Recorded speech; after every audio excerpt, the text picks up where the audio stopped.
All right. So we are back on talking voting rights restoration. I think it's been a minute since we've gotten back together to talk about the process for voting rights restoration. And we got one more. Maybe I need to give them a minute since it's 6:01. I'll get started again here in just a second. Ellen, I want to say hi. And I was telling Jacola, I really appreciate you guys coming in on I guess you're on Eastern time zone. The rest of us are here on Central, but it's still evening. And thank you everybody for coming tonight. Yeah, of course. Sorry to join at 7. I think we're all kind of, yeah, I think we get to the point we're used to logging in and it better work. When we when we come in, it better turn on. Okay, Yeah. well, I'm going to go ahead and get started. And for for those of you who have not been working voting rights restoration, I really appreciate your coming tonight because one thing we needed to do on a routine basis is, for one thing, to get all of us who've been working voting rights restoration together, just to talk about the process. But we also need to expand our capacity within the League of Women Voters to be able to help people where you're at. You know, when you're doing voter drives in your communities, or if you go out and talk to people in your community, being able to have the knowledge to talk about, you know, the problems and the issues related to people who are being disenfranchised in Alabama. This presentation tonight will give you the information that you need, and it's being recorded, so you can go back to refer to it.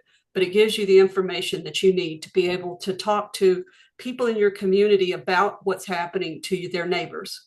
They may not have ever heard of this before, and that's not unusual. And it's back in 2017. We're looking at almost 8 years since the law changed to make it easier for people to get their rights restored. And so tonight we're really fortunate to have Jacola Lane and Ellen Butcher who have come tonight to present about voter rights, voting disenfranchisement in Alabama, as well as the process that is used to get people their voting rights back. Also, to just talk about, you know, these conversations that you'll have in your communities. And so after that, I've asked our voting rights restoration lead, Brian Lorge, to talk about the organization of the League of Women Voters, of, you know, as far as VRR. And this is going to help you understand where the local leagues and the leagues at large can plug in. And also, if you're a volunteer that wants to get more involved, then you can reach out to Brian, and you'll hear more about that as we go. And so I'm going to hand it off to, I guess Jacola, you said you guys, you want to, spotlight both of you, or just Jacola? We just need sharing capabilities, so got, Ellie can you share her got that. screen. She's going to run the presentation. If you share, try to share now. No. Okay, great. Let me share my screen. Let's Is it see. working? Yes, one sec.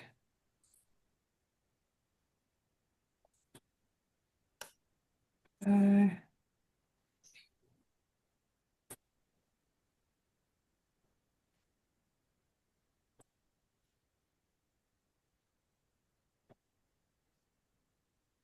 Come on. Yes, I can see your screen. Okay, does that look good to everyone? Great. Yep, perfect. Awesome. Thanks, Ellen. Good evening, everyone. Thank you, League of Women Voters Alabama, for having us. My name is Jacola Lane. I'm based in Nashville, Tennessee, but I work with Campaign Legal Center, which is based in Washington, D.C. I am the senior manager for our Restore Your Vote community partnerships. And as you know, you all are one of our lovely partners.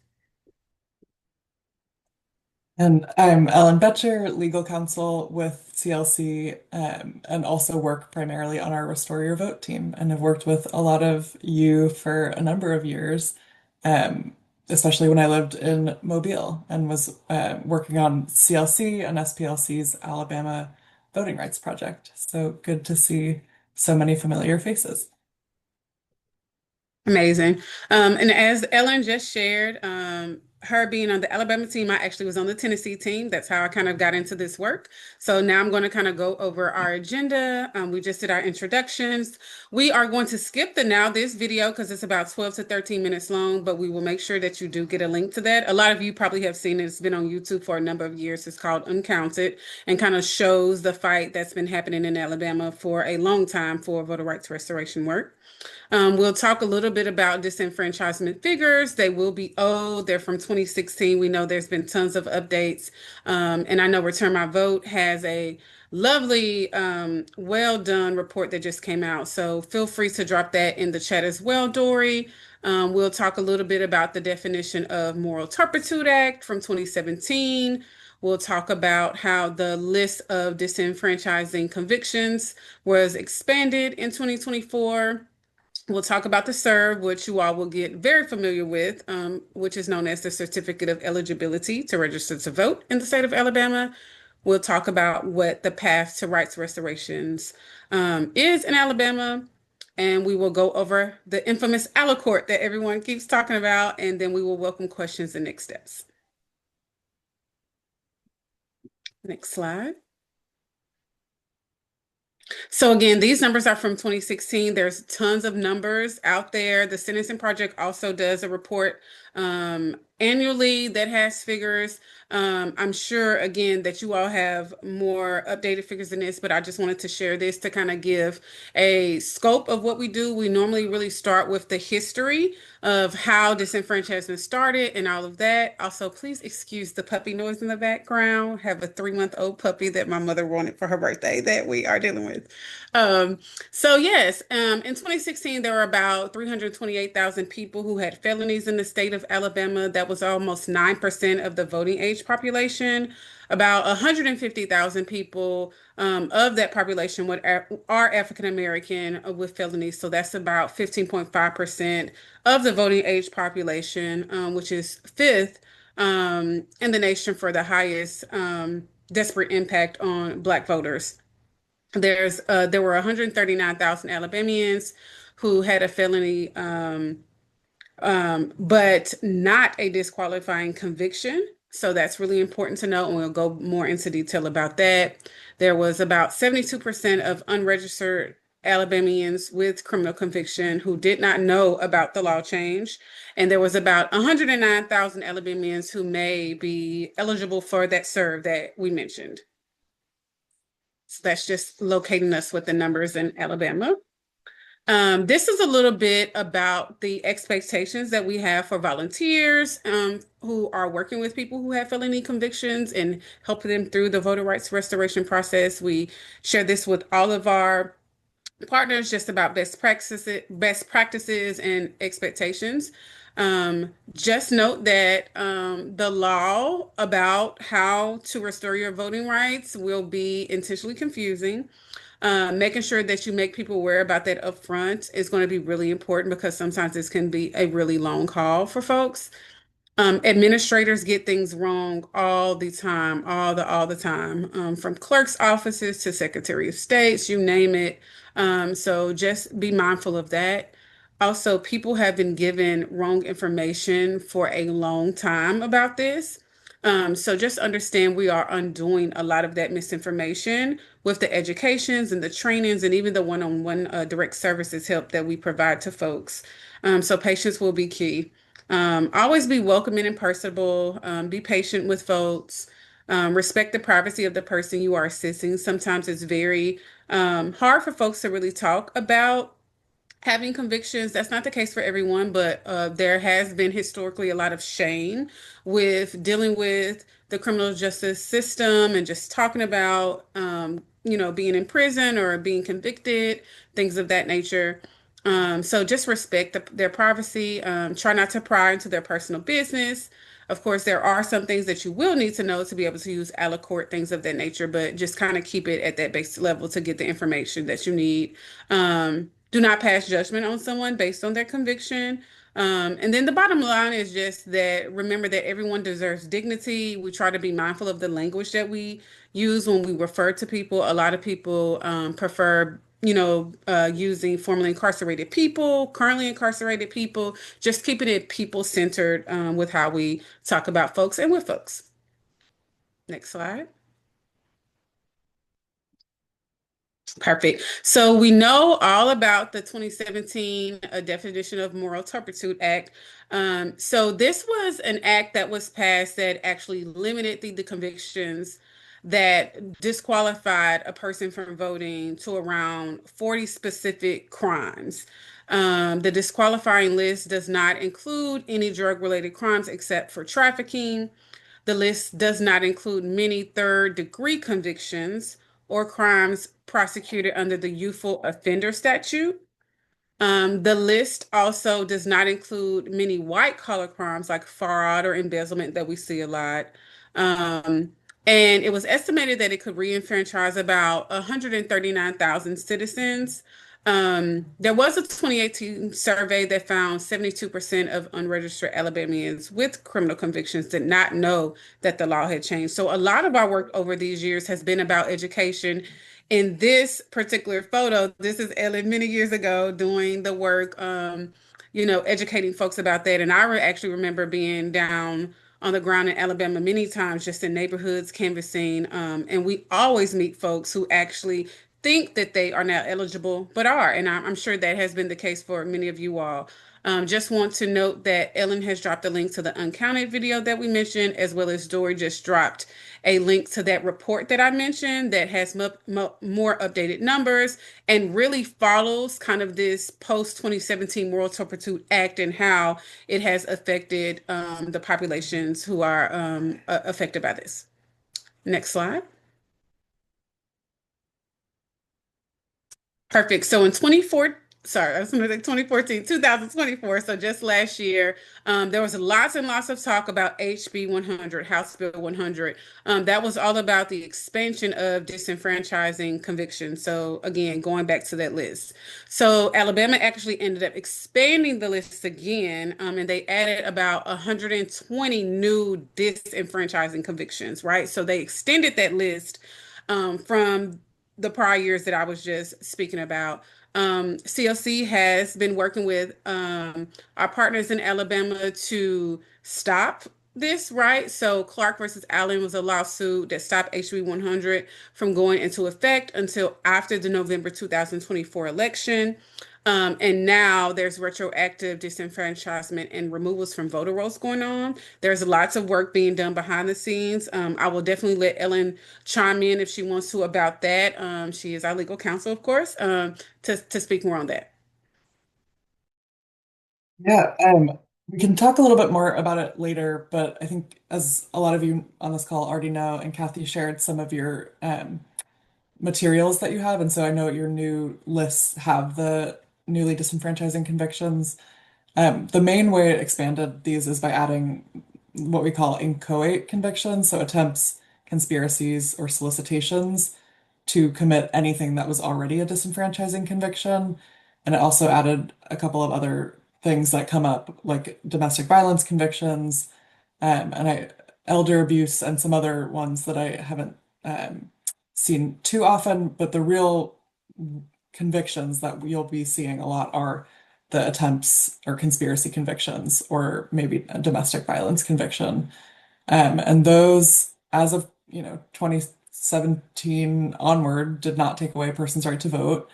And then now people are being retroactively taken off the voter rolls for a conviction that was, not disenfranchising at the time it was committed, and not disenfranchising even, a couple months ago.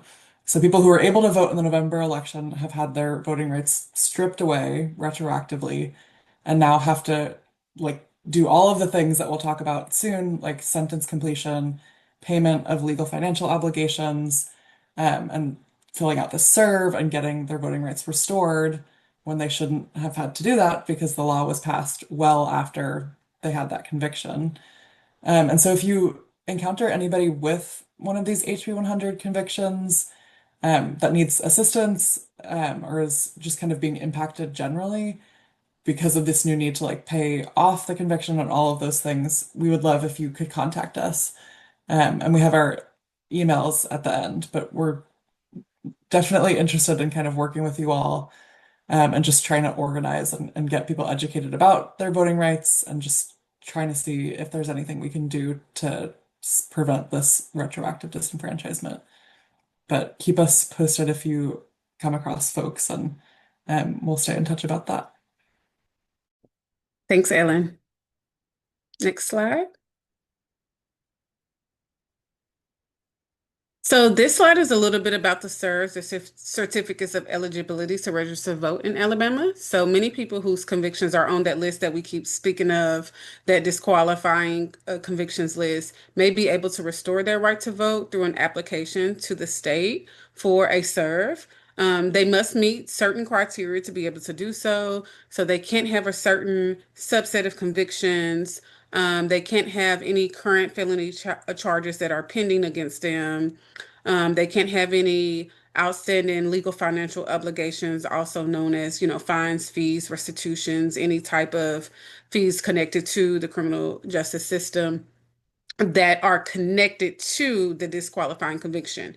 And so we really want to emphasize that, because you can have other convictions and it's not actually required that those legal financial obligations be paid off, just the one that is considered the disqualifying conviction. And then, of course, sentence complete, including probation and parole. So those will be the criteria that would make them eligible to be able to do that serve. Next slide. So this is our first step for the path to rights restoration.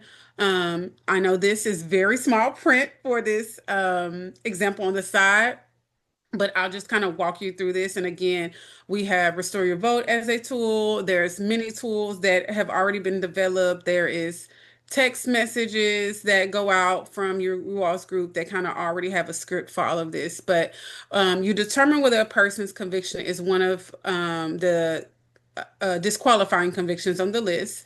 They're going to be bolded. They're going to be one of the HB 100 convictions. We just got another link from Kathy dropped in. So again, all these resources are already put together for you all. It'll be much easier to navigate to help people through this with those resources. Some people were wrongly told that they cannot vote. So this list is definitive. Some people cannot remember their exact convictions. That's where Alacourt, which Ellen will talk about, will help you determine if that is the case or not. And then, of course, some people have what would be out of state convictions. That's what OOS stands for. And then, of course, federal convictions. So you can ask Ellen, you can ask me, you can ask Blair about how to look up those type of convictions when it's out of the state of Alabama or in the federal system. So that will be step one. Next slide. And step two, of course, is voter registration. So if they do not have any of those disqualifying convictions, they can move forward with registering the person to vote. This is, of course, just a glimpse of your voter registration form. You want to make sure that you have the most updated one, that you're guiding the person correctly as well. So that's just a screenshot of that. Next slide. Step three is all about the serves. So if a person has a disqualifying conviction, that's when we have to determine if they are eligible for the serve. This will be their pathway to rights restoration. So most meet each of they must meet each of the following criteria that we recently talked about. There is a list of convictions, right, that they can't have. I will not read those exhaustively. These will be listed on all the resources that are being dropped, mentioned, emailed. Again, just re-emphasizing they cannot have current felony charges that are pending. They cannot have outstanding legal financial obligations. That's what LFOs stand for, or have any connection to that disqualifying conviction with those legal financial obligations. Your sentence must their sentence must be complete, including probation or parole. And if they meet all those criteria, then of course, filling out and requesting for a serve would be the next step. The state of Alabama is required to follow up on that specific request in 44 days. Lots of volunteers who have been working on this for years have a great process of putting a calendar reminder 44 days out from when they request it to follow up. And so follow up is going to be key to these things because a lot of things, again, just kind of fall by the wayside, maybe not get the proper attention from government officials who are working on these things. And so in the state of Alabama, you all do have that follow-up requirement. And so it's good to make sure that that's adhered to. Next slide. Okay, and step 4 is about remission. So a person who has been disqualified but is ineligible for a serve because of outstanding fines and fees may request a remission of fines and fees. You want to double check that their LFOs, again, legal financial obligations, are related only to those disqualifying convictions, though, and that it is a total and discretionary process. So there's really no way to know if the BPP will grant it or not. But it is worth a try, especially for someone who this is maybe the only thing that's holding them back. It's kind of how you would think of indigency, applying for indigency. And so this is a screenshot of that form for remission. So that is something that you should consider. And in my work of doing this almost the past decade, a lot of times finances are a huge barrier. And so if there is a way to, handle that, I would suggest definitely encouraging people to do so and walking them through the form as well, because sometimes just some assistance is needed. Next slide.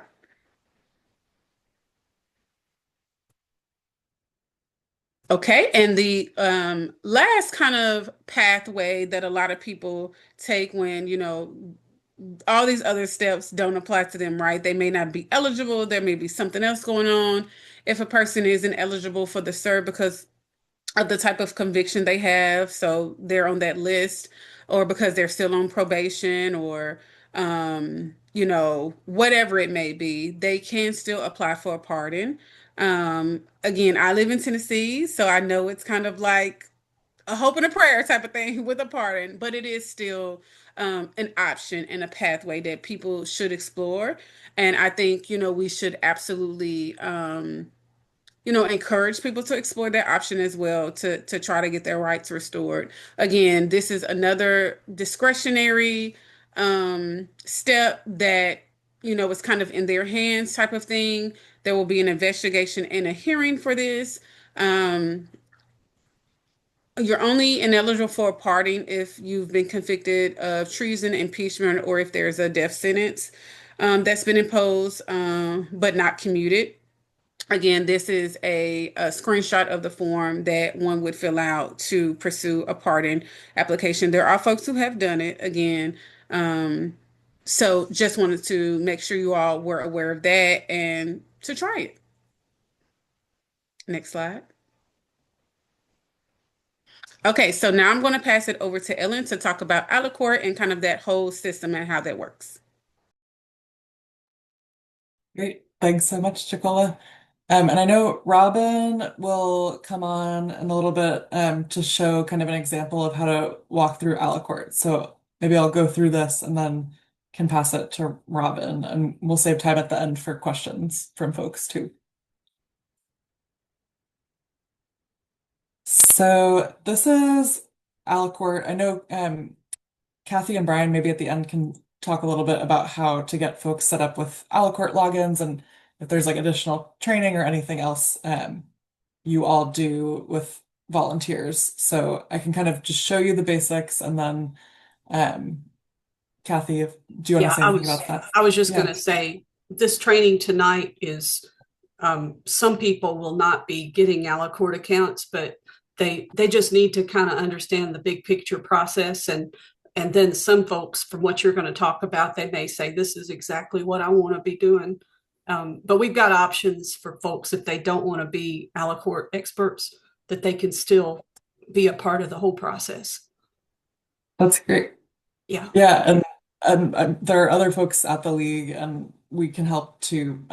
If you love like the direct services and working with people, but you don't want to do the Alacourt part, or if you're the opposite, I'm sure folks would appreciate you looking stuff up on Alacourt. Um, what we always kind of want to emphasize too is um, if somebody is, you're talking with somebody and they're sure my only conviction was like, a drug possession conviction. That was my only felony conviction. You don't need to go to Alacourt. You can just kind of believe that person and help them register to vote because drug possession is not disqualifying, and that person is going to have like the best memory of what their convictions were.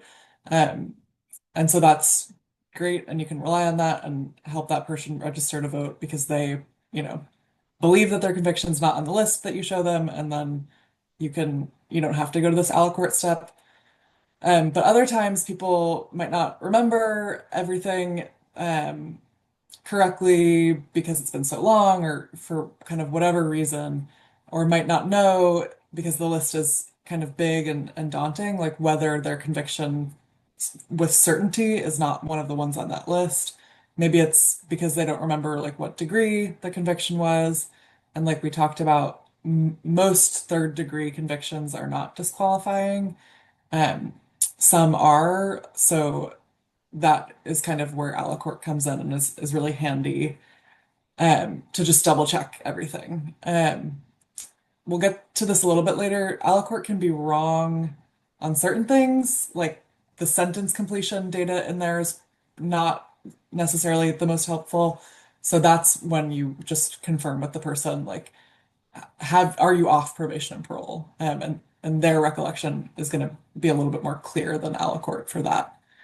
But this is what Alacourt looks like. The top line is where you search a person's name and you do their last name first, and you don't need a comma. And then I always add a date of birth because I think, as you can imagine, especially with a common name, you're going to get a lot of results and they're not going to be that person. So I think it's always safer with adding somebody's date of birth. Um, and then sometimes there's misspellings of names. One thing that comes to mind is like Jeremy. I've seen it be spelled without the ERY. So just I try like both ways. If you can think of it, a common misspelling, I would just try both and see if you get different results. And with Jeremy, for example, there are like two sets of the same person because somebody misspelled that name. And so just kind of be a little bit creative and flexible when you're searching, but generally the date of birth is correct. So that's helpful. And once you search, these are some of the tips that I just said. But yeah, so as Jacola said, first, just try to figure out if they have a disqualifying conviction or not. If they don't remember, we search the name and date of birth. We look out in case it was entered incorrectly. And then we'll look at this a little bit. And I'm not an Alabama lawyer. I'm assuming these might mean like circuit court and district court, which would be like where criminal convictions occur. But there will be like, I think DR is maybe domestic relations court, and those aren't going to have felony convictions. So the cases will be like, have the county code and then CC or DC. And those are really the only ones that will show you felony convictions. And I can show you what that looks like. Um, the disposition is what matters, not the filing charges. So if a person was charged with a disqualifying conviction, like, burglary in the second degree, but then was ultimately convicted of burglary in the third degree, that is not a disqualifying conviction. But it will be a little bit tricky because it might show up like a burglary two conviction, but ultimately the person was not convicted of that. So you need to kind of dig in and just, that happens a decent amount where the ultimate conviction is not what the person was charged with. And I'll kind of show you some of the codes. that you'll need to know. There could be related cases, and so if you see something relating to a grand jury, and there's not kind of like a disposition of that, it'll probably be like one or two Alacourt entries above, where you can see whether or not the person was like convicted or if the charges were dropped. So if you see anything related to a grand jury, you'll want to just check for like the related case. And also checking the statute number is helpful. This was a little, I would still double check the statutes. I believe, Kathy, the list that you shared has those statute numbers included. Yeah, great. That's right. Yeah, they are. And that's the key. That's basically the key to everything.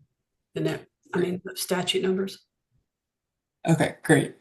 Yes, double check the statute numbers, because I think a lot of times this was a little bit happened more often for me, with the inchoate convictions, which are now unfortunately disqualifying. But just make sure maybe it's like a similar sounding conviction, but it's a different statute, and that statute's not disqualifying. So just check that. And then I hope you all can see this a little bit. Hope it's not too small.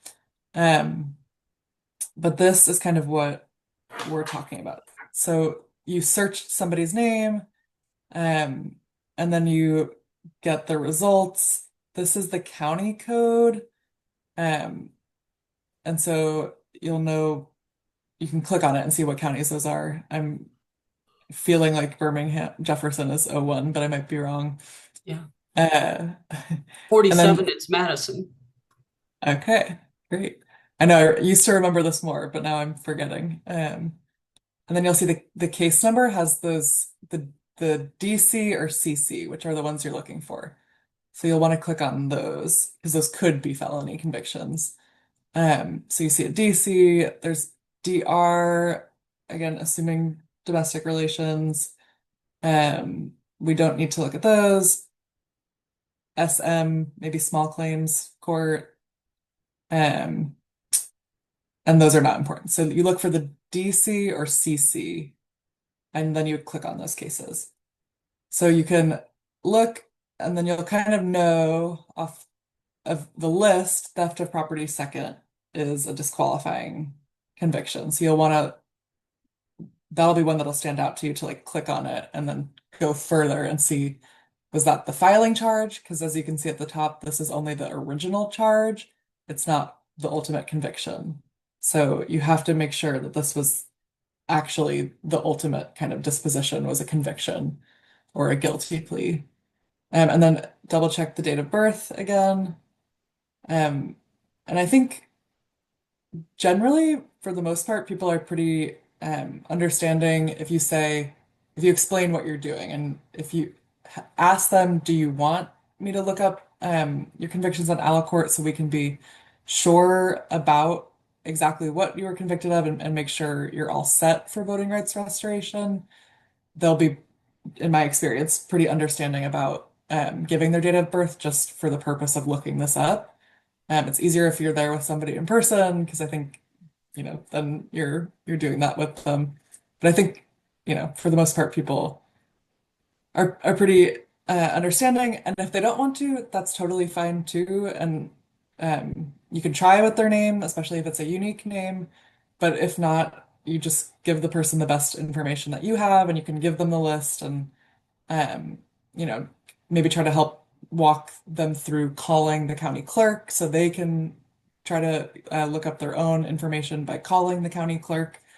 But just, give people the best information that you have and the resources that you have.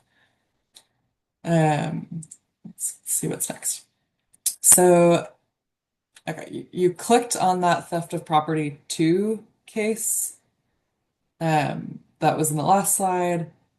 And so you see, now you look at what happened. So you confirm it was like the right date of birth, the right name, and it said theft of property 2. So then we want to see, okay, the filing charges were theft of property 2, burglary 3, and a possession of drug paraphernalia conviction, um, or statute. We would look at the statute numbers, look at if it's a felony conviction or a misdemeanor. But then those were just the filing charges. So you go down to the disposition charges, and those show what happened in the end. So this ultimately was a guilty plea. So you can see that up top. You can see that with the G down there in the court action area, and that was a guilty plea for burglary in the third degree. And so you'll look at the statute number and compare it to the list of disenfranchising convictions, and you'll see that burglary in the third degree is not disqualifying. So if you had relied on the theft of property 2 and saw the guilty plea just kind of from the first page, it might have looked like that was a disqualifying conviction, but in the end it was burglary 3, and that person, if this is the only conviction, is eligible to register to vote. These are some codes that you can look for. The G is a guilty plea. Sometimes I feel like I've seen it say like convicted or kind of any other name that would indicate that it was a conviction. No conviction can look like null prosequi, and the charges were not pursued. There was no conviction. You'll see dismissed a lot, and that comes with a D code. And then if you see a B, V, or G, J, grand jury, bound over to a grand jury, look for that related case like we talked about earlier. Because there's probably another case that has the final disposition. Here's an example of that. It says waived to grand jury. So you're going to go back into the search and look for kind of what happened to this forgery in the second degree conviction. Was it a conviction or was it dropped, or kind of what happened to that case, basically?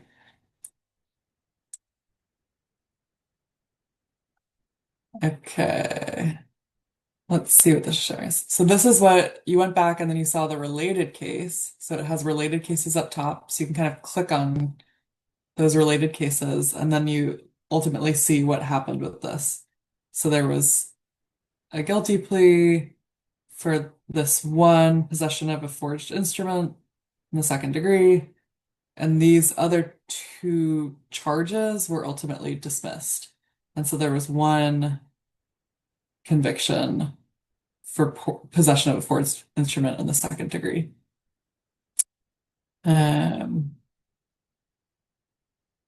Let's see. Old entries. Okay. I don't think you'll see this too often, but here, for example, there is a burglary charge from 1977, and that might be hard to find data in Alacourt. I forget when Alacourt was created, but it was later than that. So there'll be difficulties with this. So you might need to call the county like court clerk and try to figure that out on the phone with them and see if they can search their records and kind of tell you more about what happened. Was it, which degree? Was it a conviction or was it dismissed? Like what ultimately happened? Because Alacourt is, not showing any of the data for this older entry. And in that case, if the court clerk is not quite sure, and I think you would kind of try to go based on the person's memory. I think the county clerk is going to be the most helpful. And then you might also consider, calling the registrar and seeing if they can assist you and just figuring out if the person is eligible or not. Or you could consider having the person apply for a serve if they are relatively sure that it might have been a burglary 1 or burglary 2. Just, to be sure with the BPP whether or not it was disqualifying. But I think you would kind of go based on the person's best recollection of that and your due diligence of trying to see if the court clerk can help you, or the registrar or the BPP. Let's see, check statute numbers. I this one says it was a conviction or a charge for vehicular homicide, and that I think that maybe you would think that this might be a murder conviction, but and that is disqualifying.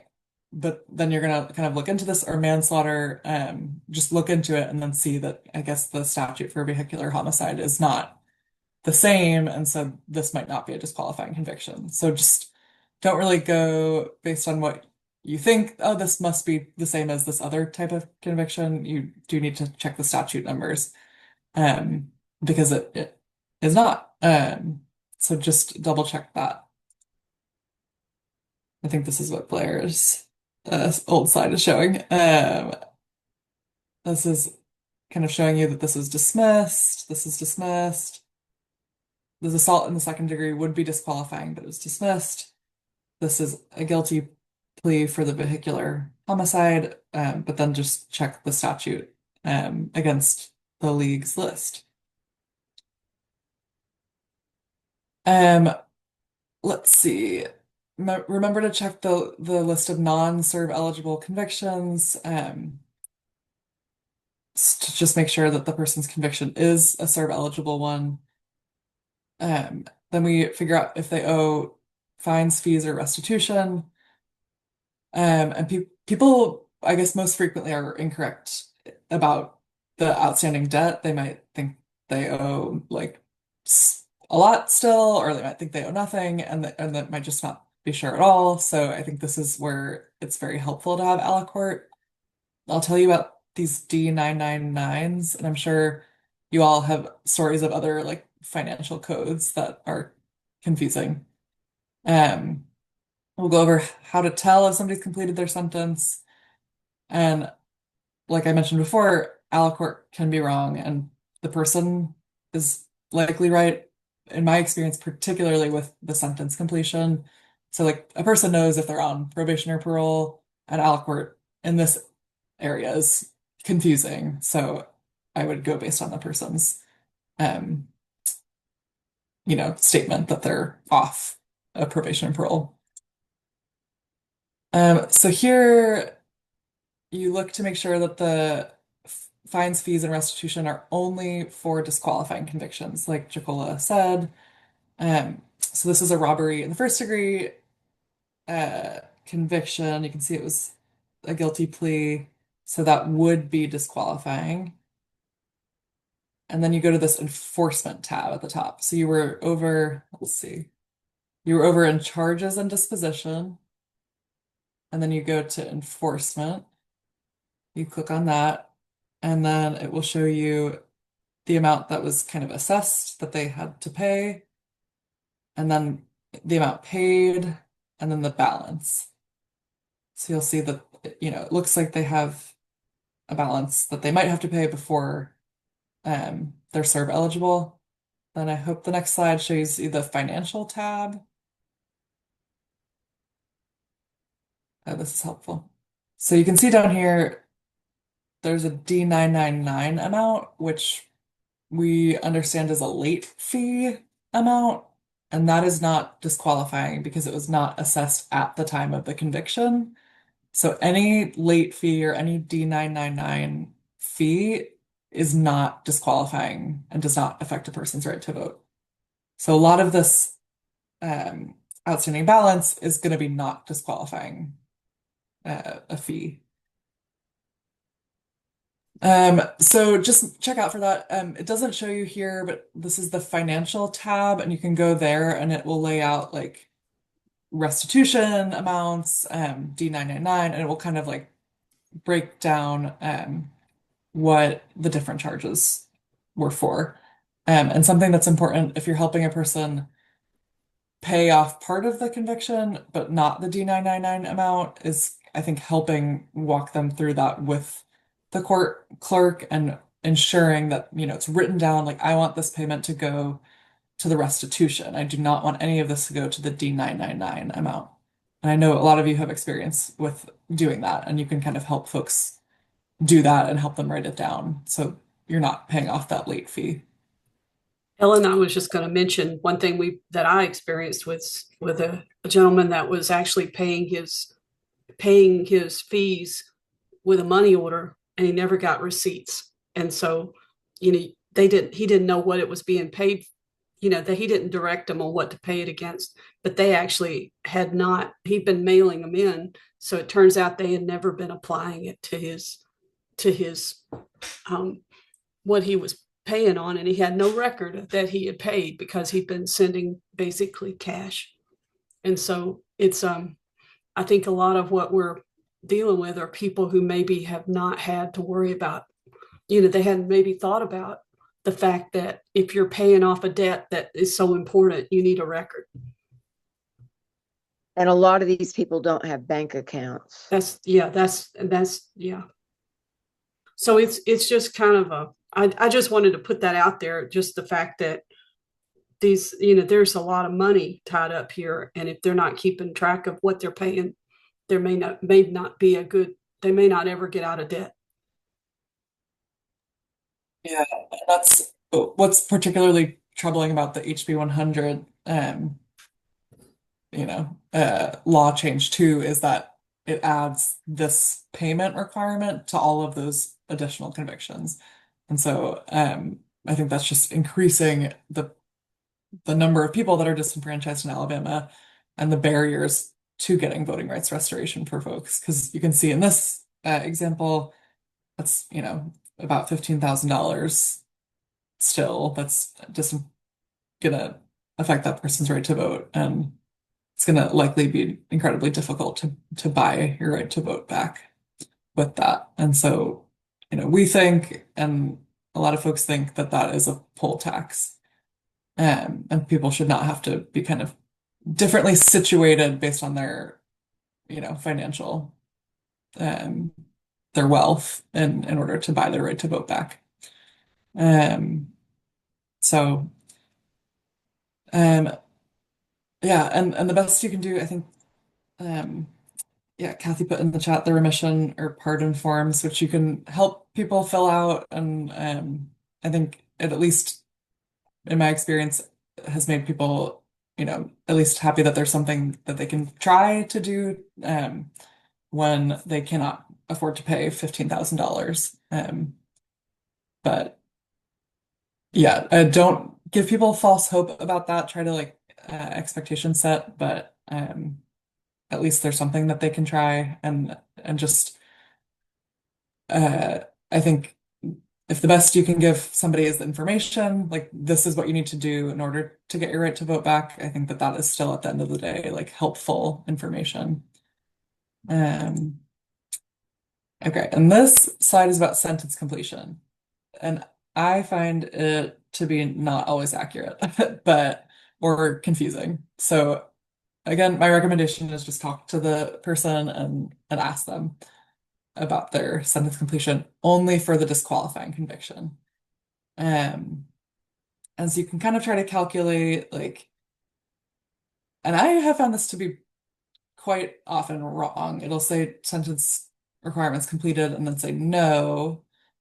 But I have found that at least for probation and parole, the answer is yes. So perhaps this is referring to the financial obligations sometimes.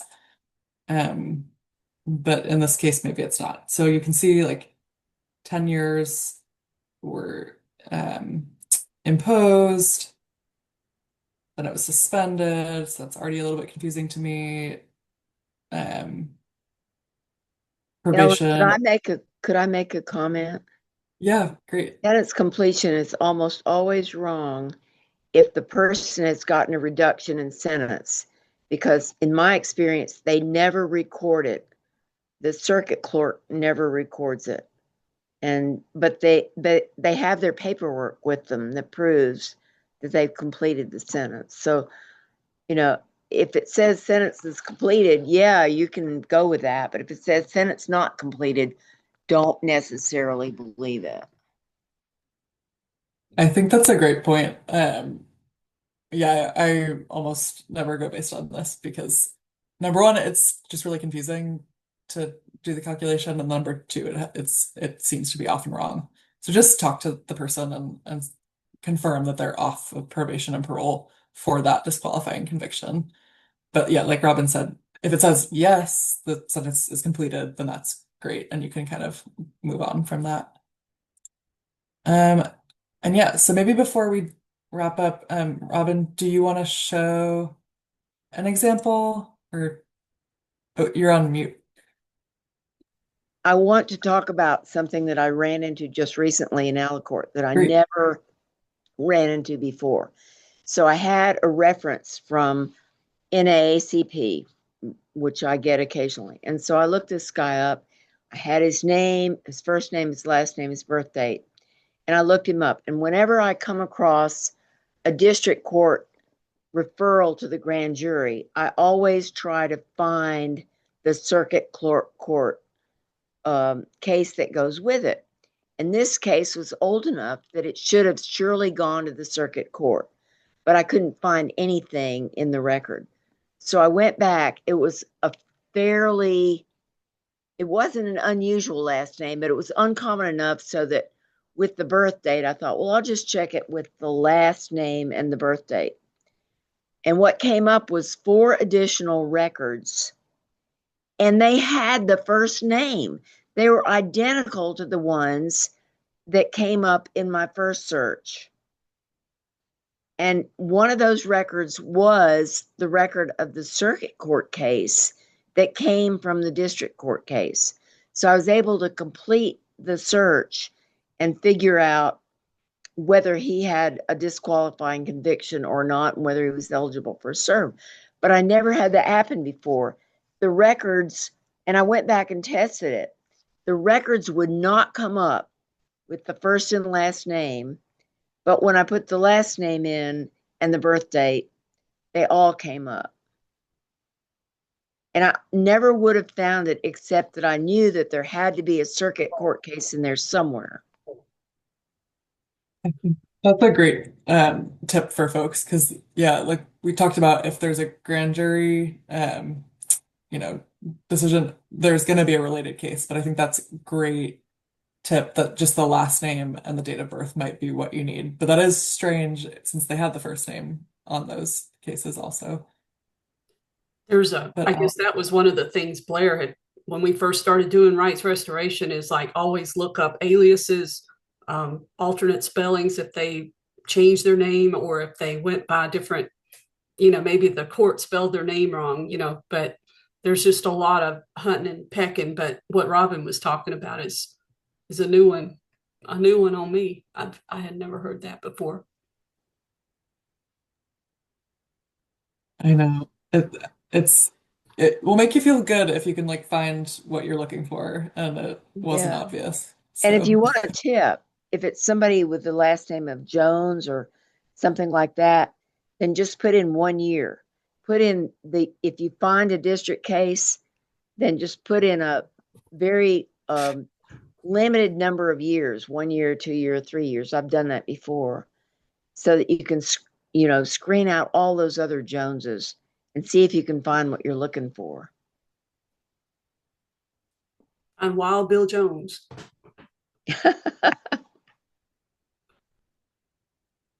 and I think that's it on our end, but we want this to be interactive if people have questions. Oops. So yeah, I mentioned we'd love if you all would keep an eye out for folks with those HB 100 convictions that are now going to affect people's right to vote. We're here to help your direct services, your in-person events, or your texting campaigns. And you can use restoreyourvote.org. I know other folks have sites too that help people with rights restoration. So those are great resources, like Return My Vote and the League, you have your own resources. So we're just here to help in any way we can. So I want to thank Jacola and Ellen. What I would like to do now is to have Brian talk about our program that we have, and then then we can have more of a roundtable discussion, because we definitely have some time to do it, and then also I wanted to just basically tell everybody that we're going to be coming to visit either by Zoom or in person with each local league. So this is just kind of trying to get things started. So thank you. And Brian, I'm gonna unpin, remove spotlight, and then we'll put Brian up there somewhere, wherever he. All right, now you ready? Yeah, and you get the slides? I do. I'm gonna have to pull it up though. Okay. Well, while you're doing that, my experience from what we were talking about a few minutes ago, the charges, especially if it's something happened 15, 20 years ago, people I've helped, they won't know whether it was something first degree, second degree, or third degree. So you'd really need to look that up. But I agree, they generally know if they're finished with their probation or parole, they say yes or no. I believe that. So when you're doing a case review, I say I'm real worried about what the citation was, and I don't like to depend on their memory because lots of times they don't know the difference between what they were charged with lots of times and what they either were found guilty of or pled to. So I double check that. But again, when they tell me, yeah, they've completed their sentence, I usually believe them on that. I think it's just generally my experience. Okay. Ellen, are you coming back in? Did you come back in? I let you in twice. I don't know how that happened. That was me, Jacola. I changed to my phone. Oh, well, I'm like, how did you do that? All right. And Kathy, can you put that on slide view or? I'll try. Let's see. Okay. I was afraid it might cover up everybody. Let's see. Here we go. Well, it's not covering me up. I wish it would cover me up. But anyway. Okay. So I'm going to just talk fairly quickly about what the League of Women Voters Alabama VRR network is. And again, we're trying to get to where we can provide assistance throughout the state. We used to talk about having 4 levels of training, and reality, I think we have 2 levels of training. We'd like to make sure everybody that does voter service events is aware of what the VRR process is, what's out there. And I think that just basically boils down to the fact that a lot of people believe they have a felony conviction, they've lost their right to vote, and that's not true. And we just want to make sure they're aware that you may have never lost your right to vote. There's a good chance you don't have a disqualifying conviction. And even if you do, there is a process that you can get your right to vote back. So the first level is just when you're out talking to voters, know that. And we've got some basic materials that you can hand out to people to let them know, just because you have a felony conviction doesn't mean you don't have the right to vote. Then the second level we now have is what we call our VRR experts. And those are the people that have the ability to go in and use Alacourt and actually, analyze a case and determine what their status is. And then they, in the process of doing that, I've interacted with our local board of registrars in the past. And one thing Ellen said that I slightly disagree with, their system, what they don't have as much information on what Alacourt generally has. And I have had cases where they'll tell me, and this is before the HB 100 change, but I had an individual I was working with that had a attempted theft of property first degree, which used to be not disqualifying. What the board of registers had showed it was disqualifying. And when I talked to them, they said, well, all we see is theft of property. It doesn't give us whether it was attempted or not. So sometimes what the register has is not up to date. They have less information than us. But you maybe end up talking to the board of registers, trying to get some information from them about what the person's status is. You may end up talking to the board of pardons and paroles to get information, or they mention the court system. So that if you get into this higher level, you will end up talking to other people. We have a thing, I think Kathy mentioned before, we have a through text campaign, which is a way to do it. It's a little bit different. I'll talk about it later. Again, you'll know how to help complete the serve forms, and you'll work with our nonpartisan partners that we're really finding out that's one of the places where we're getting the people that need these services. I think our biggest challenge with the league is trying to get in contact with those people. And someone mentioned the NAACP a little bit earlier. They have a lot of people, they have those connections that can get us connected up. So we'll work with nonpartisan groups to try to provide you support. Next slide, Kathy. And I probably should put this slide first because this is more important probably. This is kind of what our goal is for the VR network. And I've kind of boiled it down and say our goal is to be able to provide support to any Alabama citizen with a felony conviction, and being able to support them by determining what their voting status is can they register or are they eligible for serve, and then providing them support throughout that process. So that's kind of what I'd like to do is be able to provide this. And again, we provide that to people that we have direct contact with, and we can provide that to partnerships that are in contact with these people. So that's kind of, I should put that first. That's really what I like to get to. And I think we're slowly getting there to be able to support anyone in the state that has a felony conviction, being able to determine their status and provide them support if they have a path forward to be able to register to vote. Next slide. And I think I saw Becky Laurent was on the call earlier. She should be doing this one because she's the one, I got to give her credit. She's the one that developed this form. But this is a referral form we've talked about a couple times. One thing that we have changed again, we're now asking anybody you have contact with when you're doing a voter services event, or anyone you're providing support to, if they have a felony, if you complete this form, even if you don't need support, it will help us do a couple of things. One, it gives us a way to track how many people we've helped.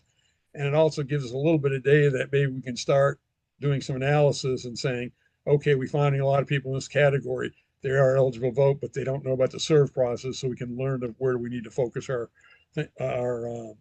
efforts. And this form is the one that's key. If you're kind of in that first level where you're at a voting service rate and you need to get someone support, this form is the key that will get you that help. And I'm going to not go through the form line by line. And I think we're definitely doing eye tests today because I think this is the worst form we have. But I'm going to show you a section of the form and kind of how it works. Next slide, please. So Brian, I just wanted to, before you go to the next slide, I was going to plug why this form is important. Is, we've gone to events, we've gone to places where people are like, if they're addicted, they're in rehab, or halfway houses. They haven't been convicted of really anything disqualifying. Most likely, whenever we've gone, like Roger and I've gone to, I forgot the name of the organization. Ross. What's it? Ross. Ross. When we've gone to Ross, I have gone with Roger several times, and I have never found anyone who wasn't eligible to register to vote directly. But the thing is when you go in there, you don't know it until you start looking them up. And because a lot of times they don't remember what they were exactly convicted of, which gets back to what Jacola was saying. And this form gives us a way to do the analysis as an expert, being able to do the VRR analysis, but it also gives you a way to, if you go back and touch base with them later to make sure they actually got their registration processed, then this gives us a way to get back to them. Because if you just say you can register and then we let them go their merry way and they get turned down by the registrar, then you'd never know it. We will never know.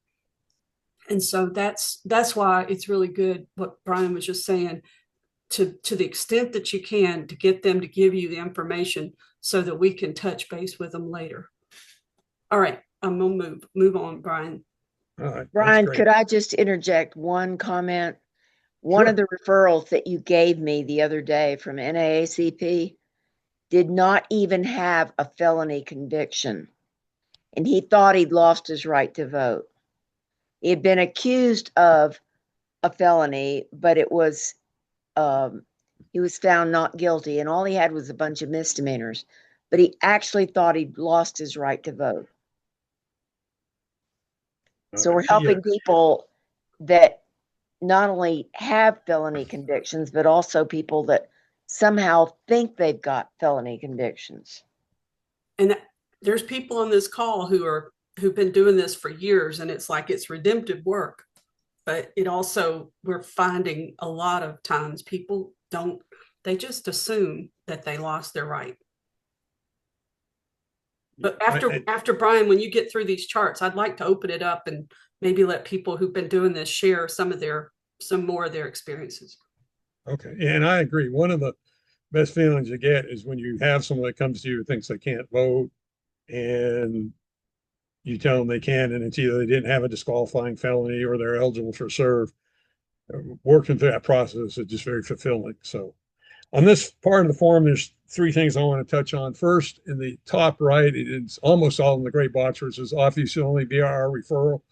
I want to emphasize this is important to us because since we want this form in on everyone that has a felony conviction, you may have given them the answer, but we want this back. So if you check yes, let me make sure that means we will take further action. If you circle no, we're just going to kind of collect the data and go on. So one of the important things is in the top right of the form, if you circle the right one, yeah, they need yeses, they will get assistance. The second part is the portion that's on the main port, the full name, date of birth. This is we filled out by the citizen that's asking for the help. We need that if they will provide that information, that's important. And that kind of gives us permission, like just asking them, okay, phone number, how do you want us to communicate with you? Do you want us to communicate by text? Yes or no? Do you have an email? Some people prefer that as email, the address. And the third thing, and I think Ellen touched on this, but I'm not sure, especially, if sometimes the date of birth gets it wrong if the date of birth or their full legal name is not what's on the form up top, please give us that to us so we can get, when we go to Alacourt, we can look into them. And also, depending, they may be living somewhere different now than where they were living when they had the conviction that they're worried about. If that's the case, if they could tell us whichever county, they may be in Limestone County now, but it may have happened in Jefferson County or Walker County. Giving us that information helps because when we look at Alacourt, that's one of the things that tells us where the court case was, and that helps us to have that information. Next slide, please. All right, this is a quick review of what we said. There's three separate questions. I'm only going to talk about once because they're all things. Basically, the questions that Jacola went over about, can they register to vote? Do they have a pardon-only conviction? Do they have a eligible conviction? Do they have any other state or felony convictions? The process is the same. I'm only going to talk about it once. But if you go through all of those, you have three choices, and you can say, no, they don't have one. If you're confident in it, great, just go with no. If the answer is yes, you can use that. If you're unsure, circle that, and that will probably get you into where you're going to want help. But again, if they go through all those questions and all the answers are no, they can just go ahead and register to vote. Again, I would like to get the form back, but just go through that. But if you're not sure, get the citizen's permission, and then you can send us a referral form and say yes, and then we'll do the analysis on it. And again, this is a key part to making sure you're getting them the assistance they need to provide them the right answer. And next slide, Kathy. And the third part, again, this is just kind of, the answer no is so the citizen can register, circle no in the referral form. But if you circled yes in the referral form, we give you an option. Sometimes when you're working with these people, you develop a relationship with you and you want us to go back through you, in which case, say, you circle volunteer, and we'll send the information back to you and you can contact the person. Sometimes it's easier to just go back to the citizen that's asking for the assistance. So if that's the case, just circle the citizen. But when you're asking for the assistance, if you can, circle again, whether you want us to go back to you or the citizen. I'm going to talk a little bit about Robin. I hope she's not listening. Robin gets very detailed in these cases and works with these people sometimes for months and gets very involved. So generally, she likes to, she's developed that relationship. They trust her. And it's simpler sometimes to use that if you already have a relationship rather than having someone different come in at the end and start asking again a lot of the questions. So if you want to complete the case, pick volunteer. If not, go through citizen. That's it. Last slide, Kathy. On the email, a couple things on here. Again, this is my email information, my phone number. If you want to get in contact, if you have any questions, hopefully you want to get involved with our efforts. If you do, just send me an email and I say, tell me what you want to be involved in. If you just want basic information, that's fine. If you're interested in becoming one of the experts and need Alacourt access, I'm in the process of revising the form. There's a form I'll send you, sign, review that form, sign it, send it back to me, and then I provide that on to Kathy, and she actually sets up your Alacourt account. And again, I want to talk a little bit about the texting campaign we have. It's a little bit different. Campaign Legal Center has a program where they run advertisements. People contact us asking about help, and it's all done texting now. Some people The good part about it is you sit that doing it at home. So it's something, if you don't like to get out, you can do it from home. The bad thing, a lot of people don't like about it, you don't get that personal one-on-one. It's all done through text campaign pretty much. And so you don't get that one-on-one personal involvement with them. But if you're interested in doing that, let me know. And I think that's about it. Oh, one last thing. And again, I hope Robin's not listening. I am right here, Brian. Well, I know you are, but I don't. They ran you through some of those Alacourt cases. I've been doing this 4 or 5 years now. Some cases are very simple. I can look at in 10 minutes. And like Robin says, there's no disqualifying felony, and the answer is easy. They limit you, I think, to 7 pages of results in Alacourt. And there's times I'll go through 7 pages and I'll think I have the answer, but I've just, if it's a complicated case, I'll usually send it to Robin and tell her, would you review this and see if our answers match? And Robin, I usually don't tell that because I don't want Robin knows I'm just having her check my work.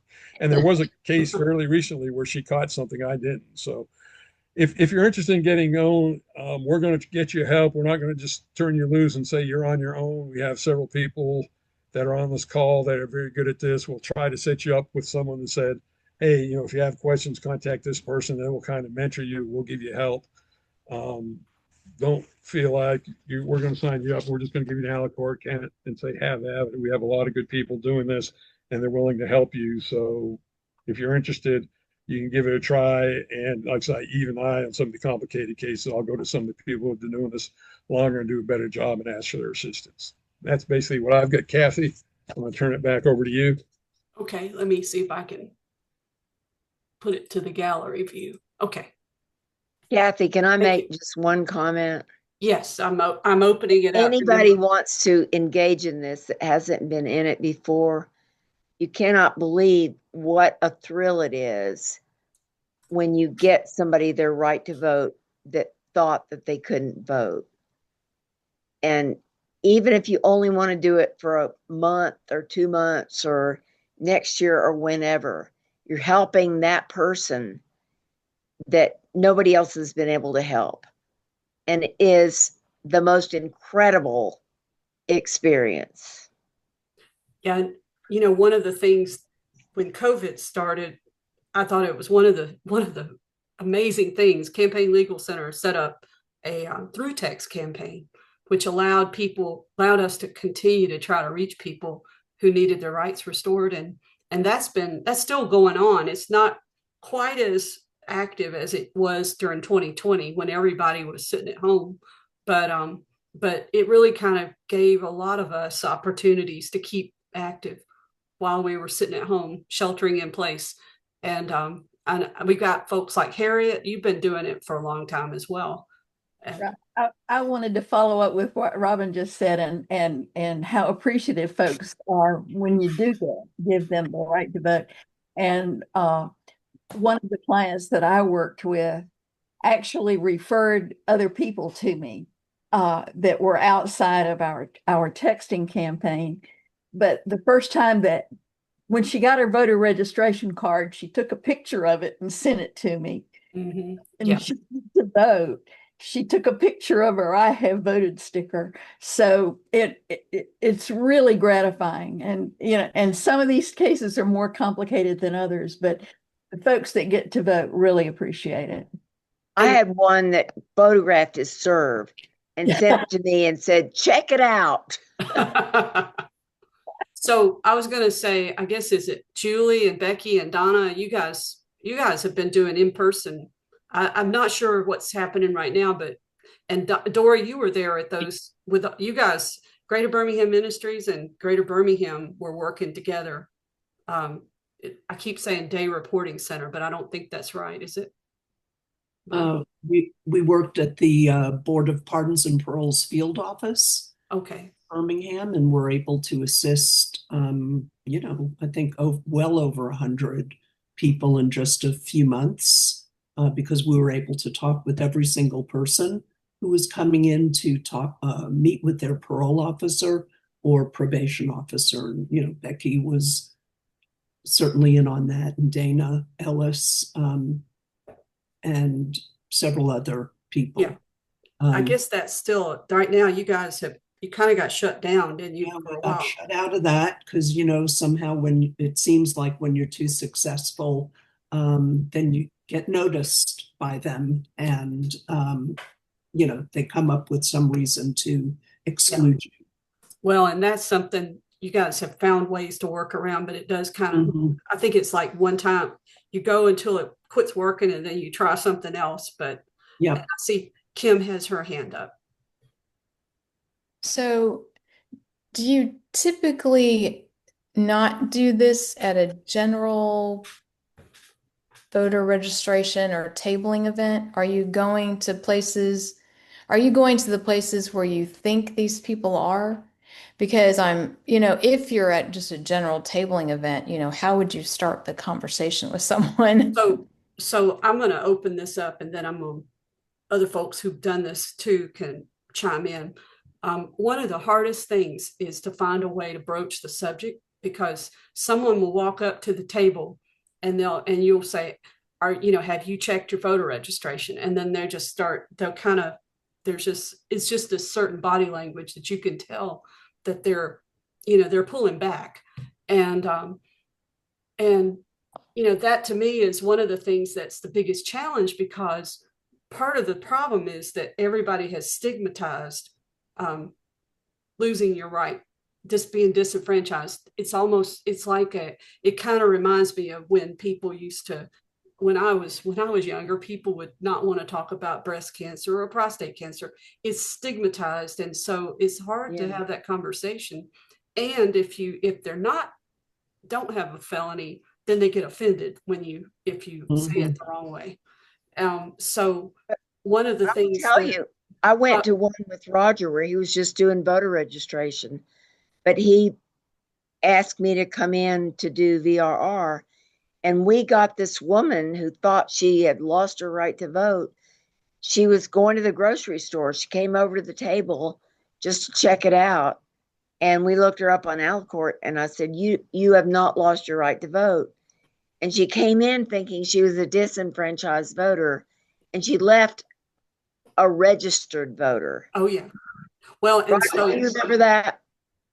Oh yeah, that was a amazing day. I tell you, I was just gonna say one of the things, and that's these kind of stories that you're hearing are just so amazing. But one of the things that you got to be practiced in doing is maybe throwing out the fact that we offer a certain suite of services. Like, we do voter registration, we do rights restoration, we can tell you about disability voting rights. We've got all these capabilities. And then as you listen to them, you start hearing, they'll start talking, and you listen to them for certain keywords that maybe makes you realize that they think they have lost their voting rights. And at that point, then you start saying, well, we are able to look your record up if you'd like us to look it up. And you just kind of have a conversation. And that's where, Kim, one of the things that I would really like to see all the local leagues at their voter services events start to normalize the conversation about the fact that we offer VRR, voting rights restoration. And you can't ask them, if you've got a crime, we'll help you figure it out. It's just more of a normal conversation. And you don't have to know how to use Alacourt to do that. And you don't even need to know all the statute numbers. But if you get that familiar where you can look at that sheet of paper and see if they can look at the list and you say, which one do you know what your conviction was, then you can look at it and kind of help narrow in on it. And then if they say, well, I got convicted of possession, then you can say no crime no drug crime is disqualifying except trafficking, or now it's attempted trafficking, right? Do you have a part in this meeting tonight to talk about the reach back capability that we're trying to say, that you can go to an event and then you can call back to people that have Alacourt expertise if they're not there? Is there a place we need that to you're going to talk about this? Yes, we will. I will do that next. I'll go to Julie, and then Brian. I think we need to talk about that. Julie? Well, I was just going to say that, we keep those handouts on our tables, even when we're working at an event where VRR may not come up. So, for example, I worked at Firehouse today where the emphasis was on that. So we had materials there. But then I did an event last weekend where it was a back to school. Obviously, when people have their children, they may not want to talk to you about this. And I actually had somebody walk up, because you've got materials on the table and it's the kind of event it was back to school. Everybody's kind of making the rounds and getting things off the table. So a man actually pulled back when he said, "Oh, that's not me." And I said, "Well, it may not be you. However, we have a real bad conviction rate in this state." And, then I say something like, "I have family and friends who've been to prison, so there's no shame in that." And I feel like, we also I just want to make a small ask. I have a really old return my votes sign that I use on my table. I would love a new one, like with a QR code. And then that would be something that everyone could put on their table. Even if you don't want to talk to anybody, you can just scan the QR code, move on down the line. I just want to say that's, but it is the kind of thing that really educating people and making more awareness is really, and just having those forms on the table will bring up conversations. And then, Dana Ellis, she takes the tact of people say, "Well, I'm already registered and I've already checked my registration." She'll say, "Will you help us with an education thing that we're trying to do?" So it's not like a preaching at. It's like, "Will you help us? Do you know anyone who might be into this?"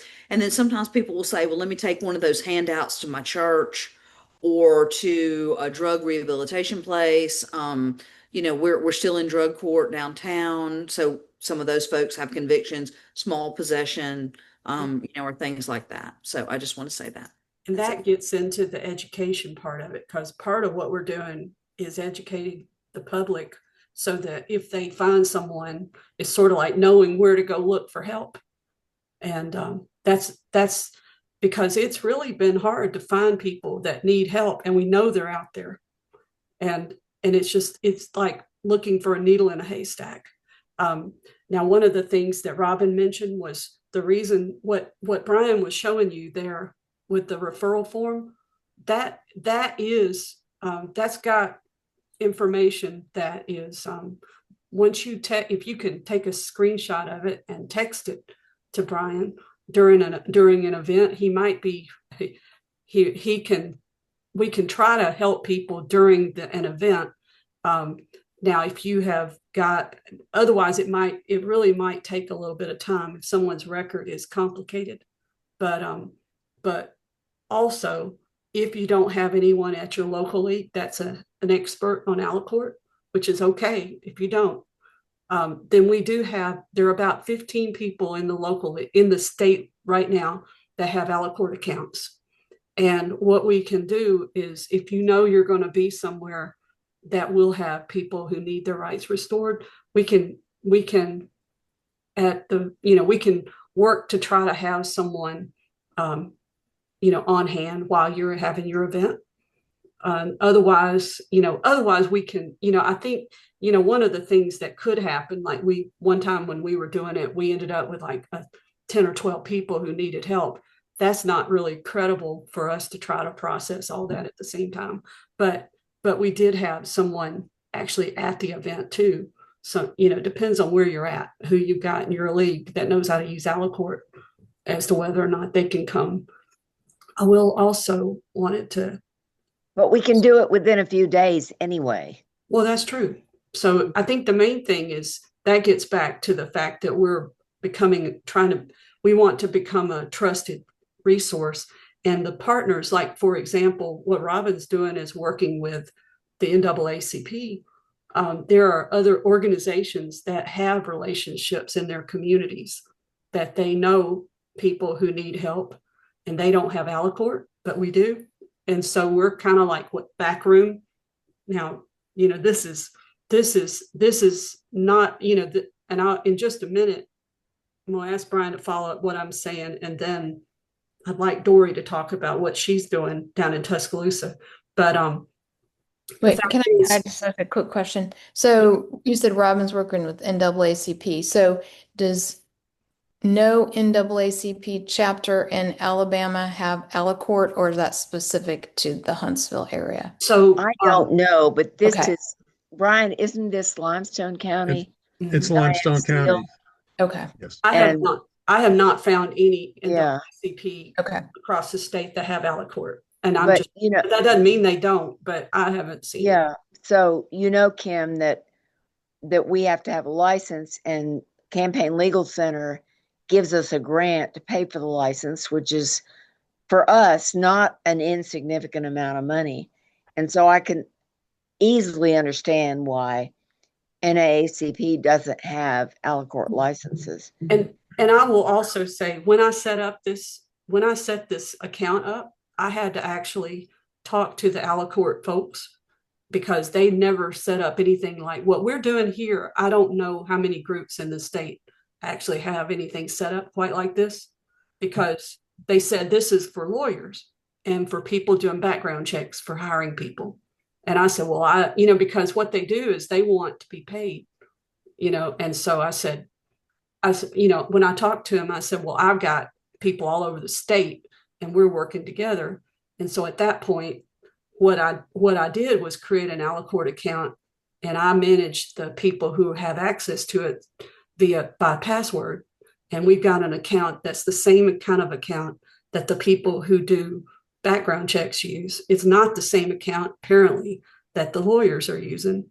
I think the big difference is I think lawyers pay by the page or something.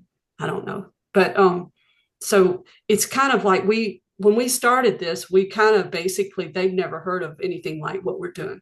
So I don't know how many other people have pushed it to that point where they actually basically are paying by the month. And so we pay by the month to do this. I don't know, Dory, how Tuscaloosa does it, but you guys have Alacourt also. Yeah, we've had Alacourt for years. Actually, GBM and Return My Vote share Alacourt, and we get a special rate through Richard Fording, who's a professor at University of Alabama. And I don't know how much I should publicize this. No, we don't need to get into the details. No, I'm just saying, but you can get apparently an educational or an educational institutional rate. Yes, they were. I do know that we have a really good subscription that gives us basically unlimited Alacourt use, and it's a reduced amount of money every month. Yeah, we have enough to meet our needs, and it hadn't been a problem. And each person has their own account, password. So we're not sharing between people. And but it's all comes back to the same account. And I'm telling you guys probably more than you ever care to know about our account. But the main thing is I would like for all of the local leagues to get to it would be ideal if somebody in every local league was an expert. But even if you're not, I think every single voter services volunteer needs to be comfortable talking about rights restoration and to also understand that flow chart that we dropped in the chat. And I need to drop the referral form in the chat also. But and if you've got organizations that maybe want to partner with us, like NAACP is doing, then we need to work that at the state level in order to, the partnership really is kind of with the state, since this is a state project, but it's not a problem. It's just that we need to make sure that we know who all's being partnered with as far as using. Can I make a comment on that? Mm-hmm. This is a really valuable relationship because basically League of Women Voters is an organization of old white women with a few old white men and a few Black Americans mixed in. We do not engender a lot of trust. If we can have these relationships with NAACP and the sororities, they can talk to the people that we really need to help. We don't need the exposure of being out there in front. We can be the backroom resource And we can reach out and help so many more people if we can use the trust relationships that other people can develop that we can't always develop. Yeah, and one of the things when she's talking about this, it's more than just getting people's rights restored, because like I had a few people that I was helping that they were in their 50s or 60s. They never voted until they got their rights restored. And then they basically, I called them up before the election. I'm like, are you ready to vote? And they said, yeah, but I'm scared. And I said, why? And then they basically felt comfortable enough to tell me, I don't know.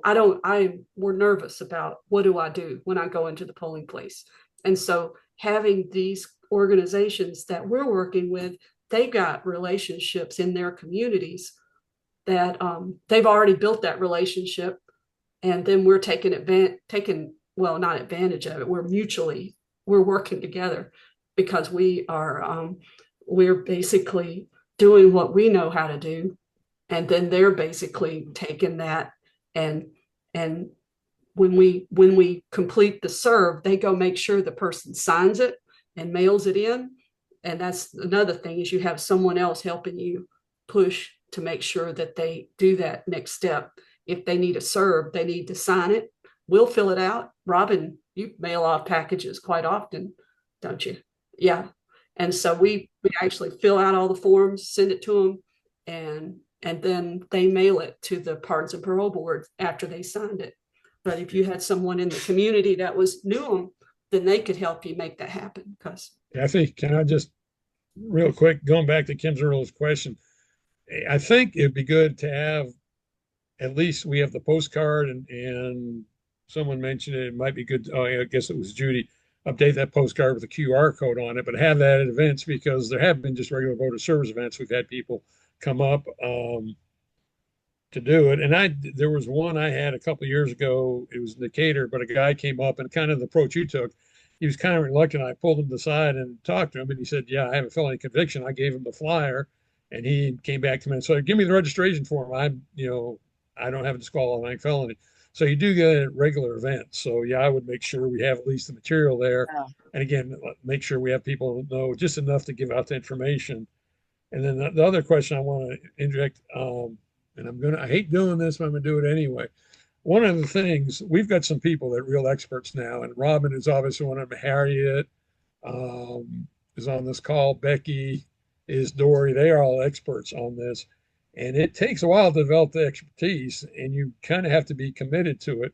So I think the NAACP at least recognizes we have the ability to go through and do a very thorough, effective search. And it's one thing to have an Alacourt account. It's another thing to be effective. And I'm not trying to discourage people, but we'll train you. Like I said, I still go back to Robin all the time and ask her to double check my work, because I don't want to screw up and tell somebody they can register to vote when they can't.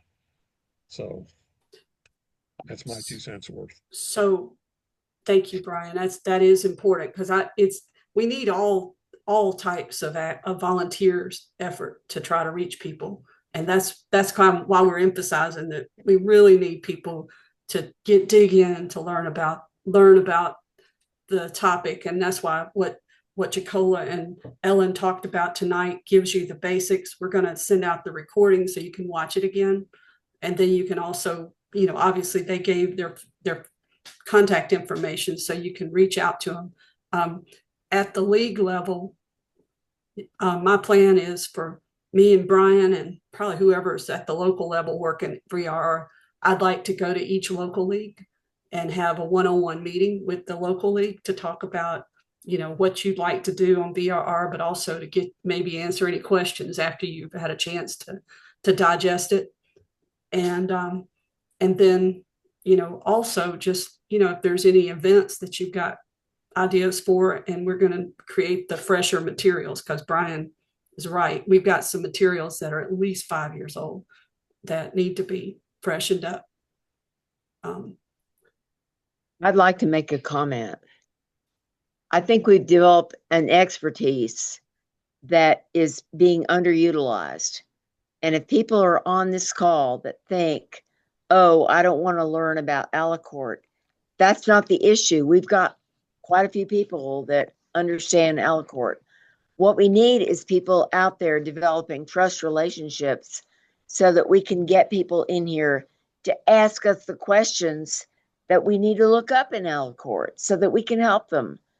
And that's everybody that has a trust relationship with anybody else. Yeah, yes, thank you. And I was going to say also finding unique places to go, like Roger's gotten us at the First Stop homeless shelter here. And that's been a good place. We aren't finding, this past time, I think we got 3 people, all who were eligible to register to vote. So none of them, I mean, the 3 that asked, all of them, I looked them up in Alacourt and they were clear to go. So anyway, I guess I think we've talked this a lot. And I will say, Dory, do you want to talk about the project that you got in with the Tuscaloosa, with the folks at Tuscaloosa, because I think that would be of interest to the folks in Greater Tuscaloosa. Sure. Thank you so much for allowing me to do that.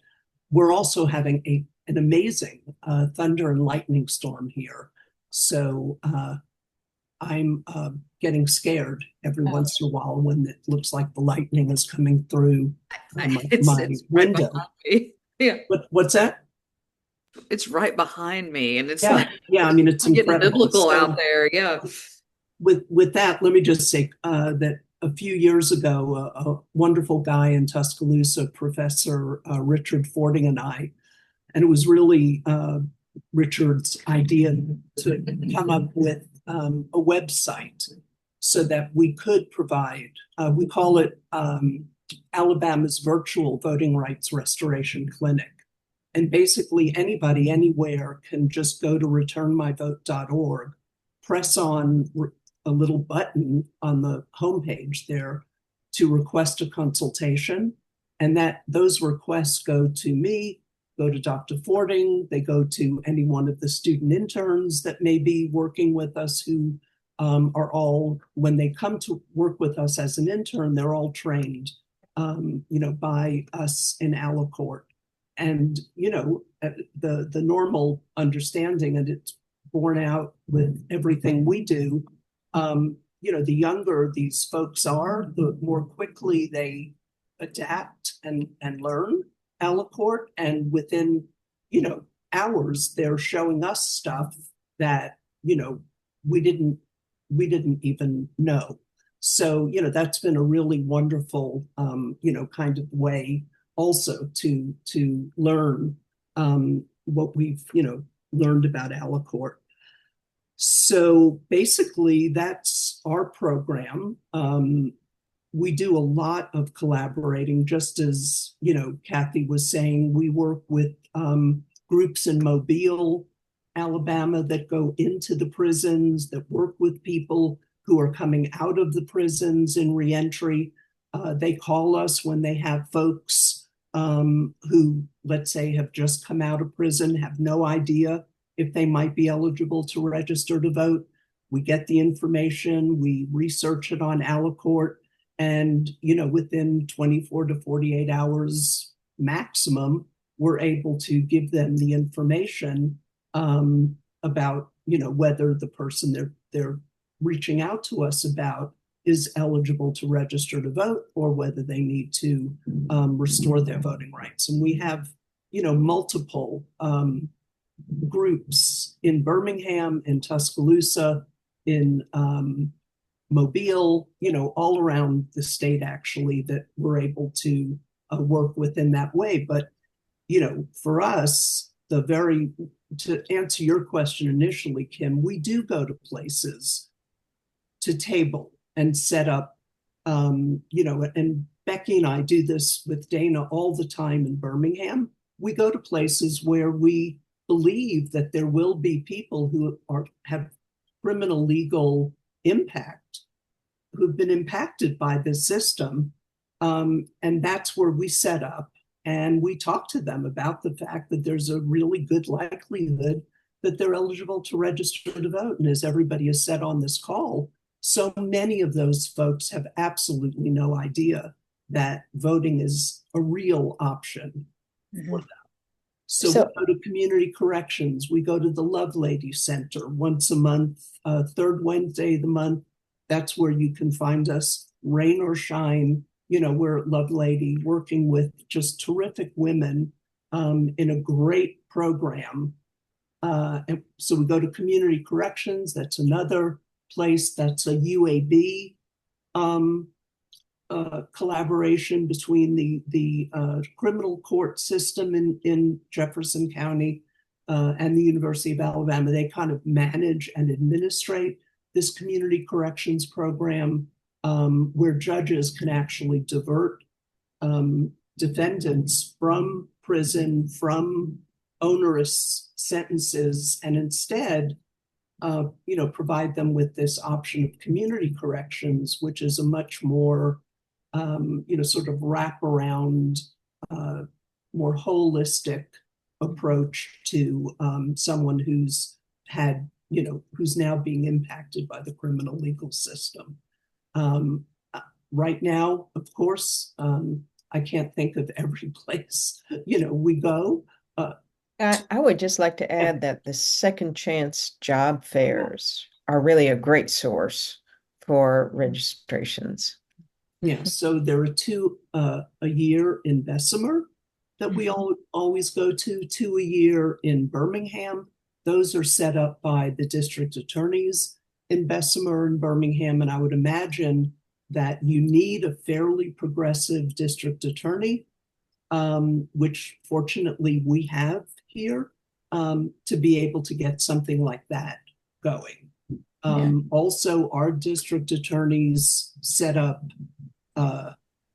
amnesty weeks, warrant clinics, expungement clinics, as do some of our volunteer lawyer associations. They hold these types of clinics. We always go and set up a table because we know we're going to meet people who believe they can't vote. And lo and behold, when we start sharing with them and talking with them, it turns out that they're incorrect. And one thing I actually did want to say, and this is sort of a question I have, and I'm not really sure how to deal with this, but this has been coming up more and more in Jefferson County. When we go down to the court clerk and try to pay off just the fines and the LFOs on the disqualifying conviction, the person may in fact have LFOs on all kinds of other convictions that are not disqualifying. They may be misdemeanors, they may be not disqualifying felony convictions, but that person has never been sought out or pursued by the court system to get that money. But when we go and point out that we are insisting that they apply the money that we're giving them to the disqualifying conviction minus the D999 fees, some of the court clerks get kind of testy, and that triggers them to then say, well, wait a minute, if this person doesn't pay off all the rest of their fees, we're going to pursue them and issue a warrant, for their arrest. So, and the last thing we want to do is, have anybody be in more trouble.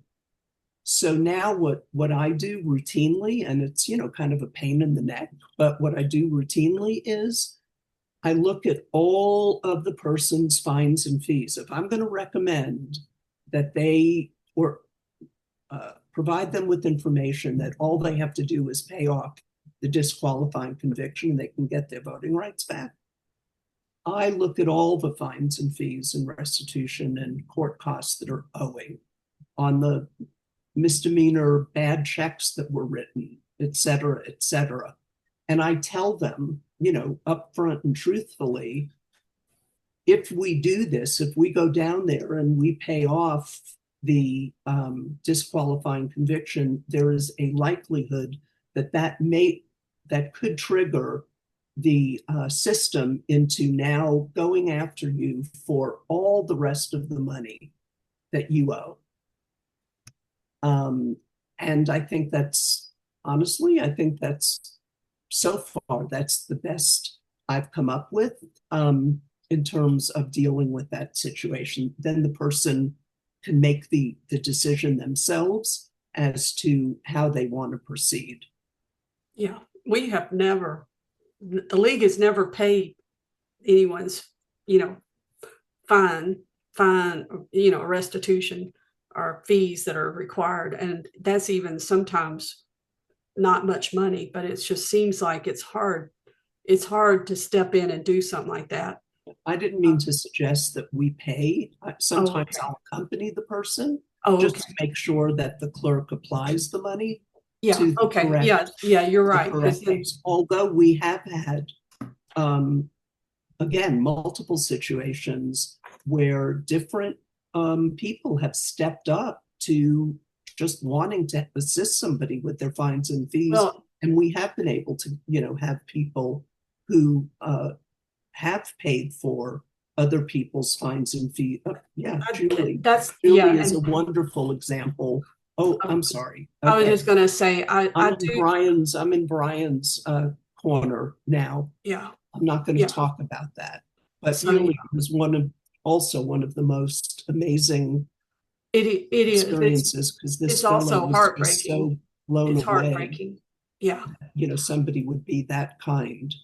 Yes, it is. It's really difficult. And I will tell everybody that I'm sorry, the fines and fees of remission form that you put in, put it in, but I have never seen, and unless somebody on the call, I've never seen anyone get their fines and fees remitted. No matter, one of them that I put in was homeless, and he had nothing but about 200, I think maybe more than 200, but he had about $200 he owed. I lost track of him, but we kept trying to work that. And I thought it is a system that's really not, it's a really unfriendly system. But the fact is that over 2/3 of the people you'll come across have never lost their voting rights. They don't know it though. And that's where what we're doing is so important. Yeah. I think we've gone over time. And so we'll be in touch. Brian, did you want to give any final remarks? And then Ellen, you're on mute. All right. Are you sending out the slides to everyone that registered tonight? I am. Okay. They should have my email address then. If you're interested, just send me an email. Tell me what you want. If you're interested in Alacourt, send me a request. I say, take me a couple of days when updating the Alacourt form. We'll send it back to them, get that going, but just let me know. Hopefully we got people that are interested, and any level you want to help at, we'd be glad to have you. All right, Ellen. Just thank you for all of the work you all are doing. Really grateful to continue to work with all of you while I'm now in DC and not in Alabama. Always reinvigorated about the work and excited when I talk to all of you. So thank you. Well, we appreciate you and all the Campaign Legal Center folks. You guys have been here with us the whole time. I did want to put a plug in, and I thank you all for coming tonight, but I want to put in a plug for on April the 19th. We've got a forum coming up, and I'll put the flyer in the minutes, but just to get you guys to go ahead and register. But one of the things that we're trying to do is educate voters so they can be more informed and understand why they need to show up. And this one's focused on the public service commissions. And we're August the 19th. August the 19th. It's April. I thought we're planning. Did I say April? Yeah. Did I say April? You did. August 19th. Yes. That's a Tuesday night. And so we're partnering with the Georgia League.